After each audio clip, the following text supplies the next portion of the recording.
Things will destroy your CIBIL score drastically.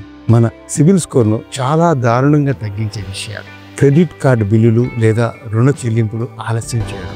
మీరు ఈఎంఐలు లేదా క్రెడిట్ కార్డు బిల్లులను సకాలంలో చెల్లించకపోతే అది మీ సిబిల్ స్కోర్పై పెద్ద ప్రభావం చూపుతుంది. చెల్లింపు చరిత్ర మీ స్కోర్లో 35% పాత్ర వహిస్తుంది. ఉదాహరణకు, మీరు 10,000 రూపాయల క్రెడిట్ కార్డు బిల్లు వచ్చింది, మీరు పూర్తిగా మర్చిపోయారు లేదా 2 నెలలు ఆలస్యం చేశారు, ఇది లేట్ పేమెంట్గా రిపోర్ట్ అవుతుంది. మీ సిబిల్ స్కోర్ 50 to 100 పాయింట్స్ తగ్గిపోవచ్చు.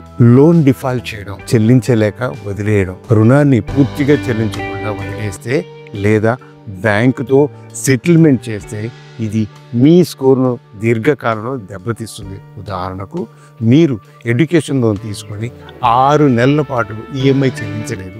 బ్యాంక్ ఈ సమాచారం సిబిల్కు పంపుతుంది. స్కోరు 100 to 150 పాయింట్స్ వరకు పడిపోవచ్చు. భవిష్యత్తులో మరో లోను రానివ్వరు. హెచ్చిన credit score utilization, usage of more than 30%. Credit card లిమిట్లో 80 to 90% కంటే ఎక్కువ వాడితే అది మీ క్రెడిట్ వినియోగ నిష్పత్తిని పెంచుతుంది. ఇది స్కోర్ను తగ్గిస్తుంది. ఉదాహరణకు, మీకు 1,00,000 రూపాయల క్రెడిట్ కార్డ్ లిమిట్ ఉంది అనుకుంటే మీరు 90,000 రూపాయలు ఖర్చు చేస్తూ ఉంటే ఇది హై క్రెడిట్ యూటిలైజేషన్ గా పరిగణించబడుతుంది. బ్యాంకులు ఇది రిస్క్ గా చూస్తాయి. స్కోరు 30 to 50 పాయింట్స్ తగ్గవచ్చు. చాలా ఎక్కువ లోన్లు, క్రెడిట్ కార్డులు లేదా క్రెడిట్ కార్డుల కోసం అప్లై చేయడం. టూ మెనీ ఎంక్వైరీస్, చిన్న వ్యవధిలో ఎక్కువ రుణాలు లేదా క్రెడిట్ కార్డుల కోసం అప్లై చేస్తే ఇది హెడ్ ఎంక్వైరీ పెంచి స్కోర్ను తగ్గిస్తుంది. ఉదాహరణకు, ఒకే నెలలో మీరు 5 బ్యాంకులో పర్సనల్ లోన్స్కి అప్లై చేస్తే ప్రతి అప్లికేషన్ టైంలో హార్డ్ ఎంక్వైరీ జరుగుతుంది. ఇది నెగిటివ్గా ప్రభావితం చేస్తుంది. స్కోర్ తగ్గుతుంది. ఓల్డ్ లోన్లు, క్లోజ్డ్ డాక్యుమెంట్స్ క్లియర్ చేయించకుండా వదిలేయడం. ఉదాహరణకు, మీరు ఒక బైక్ లోన్ పూర్తిగా కట్టేశారు కానీ బ్యాంక్ దగ్గర నుండి నో డ్యూ సర్టిఫికేట్ తీసుకోలేదు.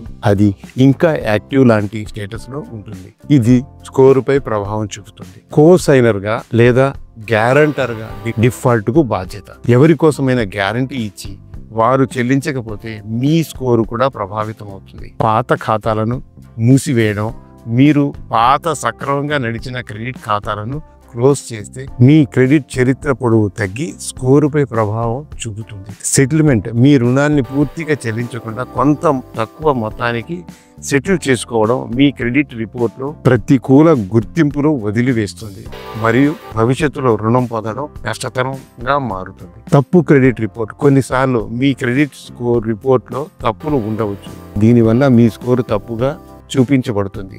వీటిలో మీరు ఎన్ని విషయాలలో కేర్ఫుల్గా ఉన్నారో తప్పగా కామెంట్ చేయండి. సిబిల్ స్కోర్లో ఎలా మెరుగుపరుచుకోవాలి? సకాలంలో చెల్లింపులు చేయండి.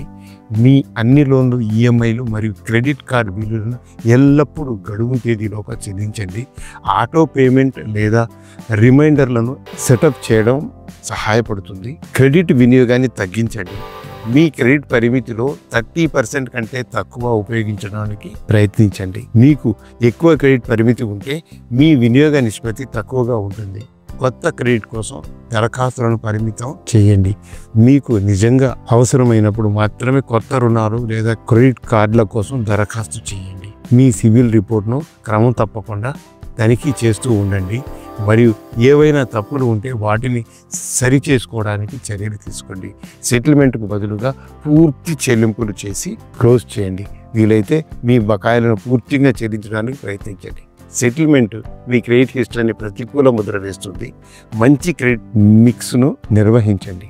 ఉదాహరణకు, secured loans, home loan, auto loan మరియు unsecured loans, credit card, personal loans. రుణాలు ఆరోగ్యకరమైన కలయికను కలిగి ఉండడం మంచిది. పాత క్రెడిట్ ఖాతాలను అలాగే ఉంచండి. మీకు మంచి చెల్లింపు చరిత్ర ఉన్న పాత క్రెడిట్ కార్డు లేదా లోన్ ఖాతాలు ఉంటే వాటిని మూసివేయకండి. ఓపికగా ఉండండి. మీ సిబిల్ స్కోర్ను మెరుగుపరచడానికి సమయం పడుతుంది. క్రమమైన మరియు బాధ్యతాయుతమైన ఆర్థిక ప్రవర్తనతో మీ స్కోర్ను సక్రమంగా పెంచుకోగలరు. గుర్తుంచుకోండి, మంచి సిబిల్ స్కోరు భవిష్యత్తులో మంచి రుణ నిబంధతను మరియు తక్కువ వడ్డీ రేటుతో రుణం పొందడానికి మీకు సహాయపడుతుంది. ఈ వీడియో మీకు యూస్ఫుల్ మెసేజ్ తెచ్చిందని అనుకుంటున్నాను. ఇలాంటి మరిన్ని లైఫ్ చేంజింగ్ వీడియోస్ కొరకు మా వీడియోని లైక్ చేసి మా ఛానల్ని సబ్స్క్రైబ్ చేసుకోండి. మరొక ఇంట్రెస్టింగ్ టాపిక్తో త్వరలో కలుద్దాం. అప్పటి వరకు సెలవు. జై హింద్, జై భారత్.